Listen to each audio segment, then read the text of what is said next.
rough places smooth. The glory of the Lord shall be revealed, and all flesh shall see it together. For the mouth of the Lord is spoken. The word of the Lord.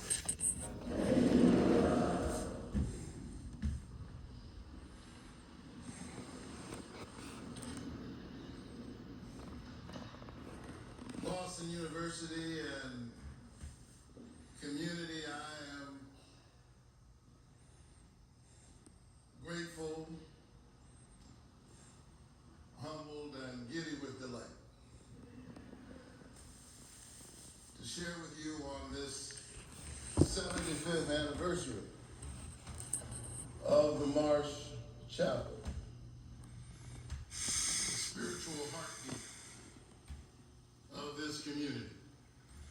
I'm so grateful to the dean of the chapel, the pastor of this community, the Reverend Dr. Robert Allen Hill, for his kind invitation and for the rich hospitality experience these last couple of days by me and my children who are here and hopefully well behaved.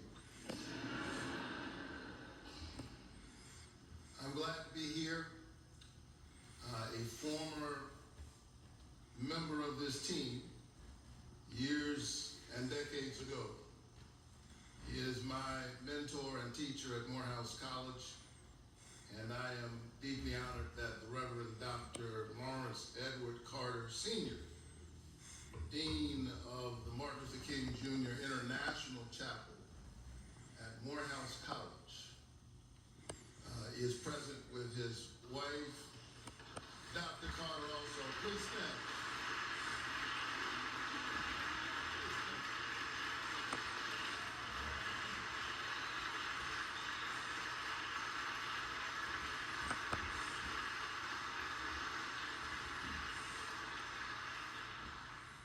Dean Carter, as I said, is mentor and teacher. Who took a kid from public housing, a freshman at Morehouse, and then a word says, "Stick with me, kid, you'll be all right." I think I turned out okay. My children are here. I want you to see the two brightest stars in my universe. Stand up and just,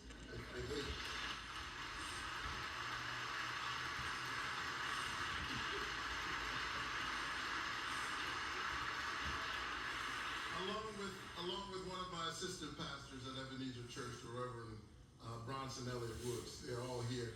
Thank you so much. Now, I have to tell you that I really could have just sat there the rest of this time and listened to this magnificent choir.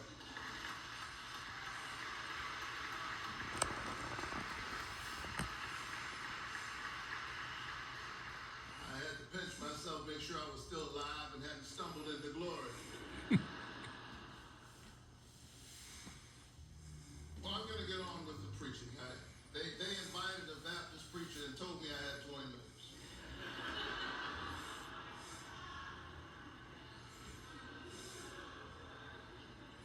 I'm mindful of the time, but you do recognize there's some tension between those two things.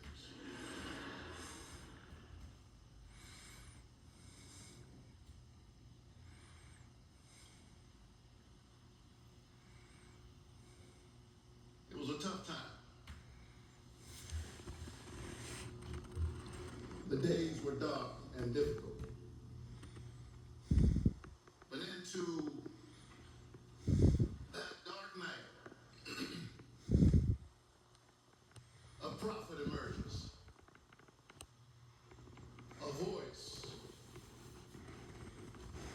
crying out in the wilderness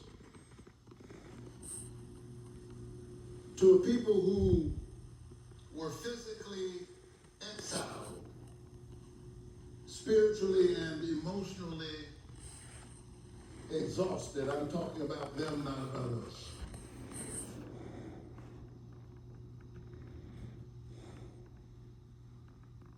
And into that moment, the days were so difficult that when we get to Isaiah chapter 40, which the biblical scholars would call second Isaiah, Deutero-Isaiah, God says to the prophet, comfort my people. Speak tenderly to them. They've lost so much. All of the landmarks that give people a sense of security have been taken away, including the temple. The world is in flux. There's craziness all around them, and whatever they may have done to contribute to their situation, God says they've already paid double for their sins, and so Isaiah, comfort my people.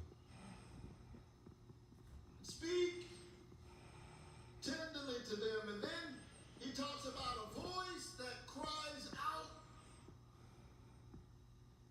in the wilderness, in a limited